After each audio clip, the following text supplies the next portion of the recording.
Hey everyone, it's me again. I just made a video which, about the Tokyo, but I'm gonna make another one because I really enjoy it here. So I want to talk about being a morning person, right? And as someone who's been a night owl, for many years, many years, I just have to say, guys, becoming, first of all, you're not a night owl as such. I mean, I don't know about the research, but I don't think that's like a fact that you cannot, I don't think that's a medical condition, right? At least for most people. Maybe for like one of you 10 people who watch this video might have something like that, right? And that you'd be 1 in 1,000 maybe, right? But whatever. But I just want to say, number one, okay, I'm gonna flip around, and here's what I'm gonna say. Look at that. Being a morning person is totally worth it. You probably know that, but I don't think you think about it enough, right? Yeah, everybody wants to be a morning person, and you would love to wake up early, but guys, it's really worth it. If you've been going to bed at 3 a.m., 4 a.m., whatever, and then you wake up at like 11, 12, and then the day, you're like, oh, okay, today I will go to bed earlier, and you're again like, playing that catch-up game the whole day, trying to catch up with the day, then I highly recommend. I mean, by the way, I'm assuming that you are in control of your schedule in a way. It's not like you have a nighttime job, so don't send me stupid comments like, oh my god, what about people who have a job? Like, no, I'm talking about people who can actually control it, right? But it's really worth it. Like, look at these colors. Like, and the thing is not that you can't enjoy these colors in the afternoon, but like the morning, it's just totally different. It's a totally different vibe. It's a totally different energy. And I'm an engineer. Like, I'm really nerdy, so I usually don't believe in that like woo-woo stuff, but the energy in the morning, especially if you go to a park, right? No matter what weather it is, like it was really cold when I got out, right?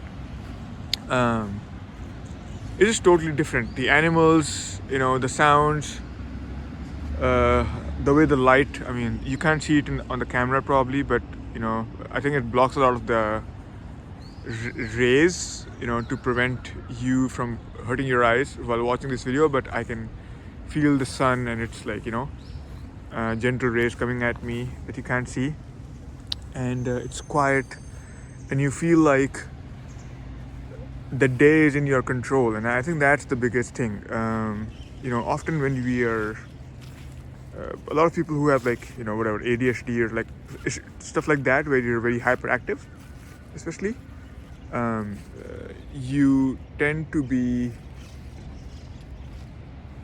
catching up with things. You tend to be running behind your schedule all the time, right? And I've been that way for many years, where I run behind my schedule, right? I'm always like doing things at the last minute, running to catch flights, running to catch trains, stuff like that. And I've recently become more proactive about running ahead of schedule, and when you're always trying to be ahead of schedule, the chief challenge you have is that you have to stop doing things when it's time to stop doing things. Like, it's time to, it's important to say no and like prevent other activities. So let's say if you have a meeting with a friend which is supposed to be until, let's say, 4 p.m., and then you have plans, like stuff planned afterwards. Number one, you have some buffer, in your schedule, to have some space to wander before you go from one thing to the next. But otherwise, also, okay, all right, I think you've seen enough of this park. I'll show my face again. But also, so you have buffer, but also you have you have to say at 4 p.m. that, okay, man, I really love talking, but like I have to go, And that is the decision that differentiates people from who are always running behind schedule and always running ahead of schedule, right? And it could be that you're engrossed in some work, some problem that you really want to solve. And I understand, like, for a long time I used to believe that times of focus and creativity and creative energy are in short supply, and once you have that flow, once you have that thing, you want to cherish that energy, that state, and you want to keep that state and treat it as like a, you know, very precious resource, and you don't want to just, you want to use it to the full until you become unproductive, until you lose that state, right? And there's been many times when if I'm focused on something, right, and I'm really enjoying it, then I will, even if I have to do something else, I will keep doing that thing just to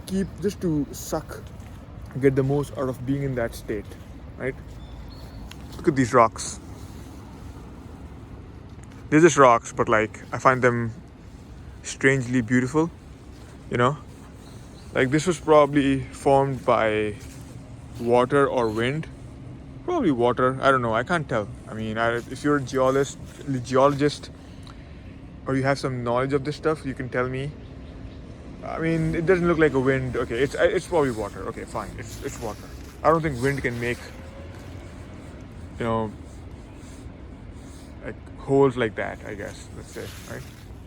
I'm gonna make you enjoy and appreciate these rocks for a while, if you don't mind. Sorry about that. Sorry, but not sorry. Yeah. So, what was I saying?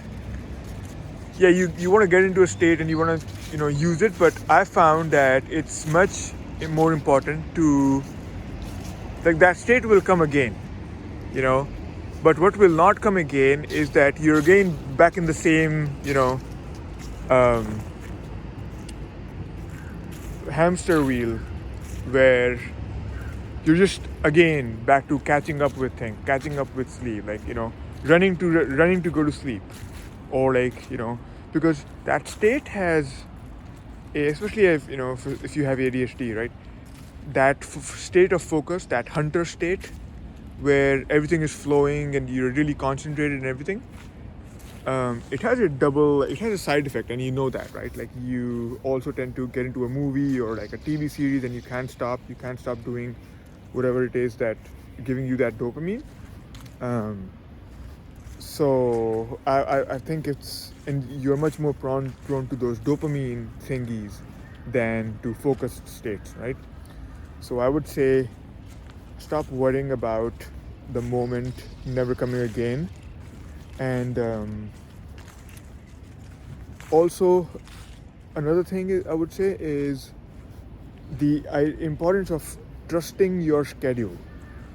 So your past self, you know, me yesterday or last week made a schedule and I made that schedule when I was thinking clearly, right? When I was focused, when I was a bright, smart fucking person, and I made that schedule for future me, so that future me would have a productive day, an amazing day, and sustain high performance, and, you know, not have to think about things too much, right? So past me is doing really hard work for future me, so that future me can have an easier time making decisions, right? The decision is already made for him. And if future me decides to constantly go renegade, you know, if present me is constantly going renegade and making his own plans and overwriting what past me has decided already, then I'm wasting time on both ends. I'm wasting my past, and I'm wasting my present, and I'm wasting my future, right? It's like a huge waste of time. And so this is one thing I got from Graham Weaver, who's like a professor, like a guest professor at Stanford, and like owner of a big private equity firm. A really nice guy on YouTube. You should look him up, right? He talks about the importance of, like, you know, his idea of winning the day is to simply be present in whatever you're doing. And here's what I mean by that, right? If you scheduled that you have to meet a friend until 4 p.m. and then you have a half an hour buffer, and then you have to be, you know, eating or reading or working on something at 4:30, right? And shit like that, right? And or you're supposed to be, you know, in the train commuting at this time, for example, and reading or pondering on something. But you should add times to your calendar where you're pondering and socializing, you know, just so that your calendar doesn't look like a fucking maniac, right? And if you put those things in your calendar, and you have a really nice calendar that's very well balanced, then when you're on that day, right, whatever thing is scheduled on the calendar at that time, whether it's family time or, like, you know, business time or work time or friend time, that is the most important thing that you could be doing at that time by default, right? Because you decided that it's really important, which is why it's on the fucking calendar. And if you are doing something else, or you're thinking about something else, or you're stressed, you're not enjoying, you're not allowing yourself to enjoy that time, then you're kind of like, you know, not living your best life, you know, because the moments will pass by if you don't focus on them. The moments will be lost forever in time, right?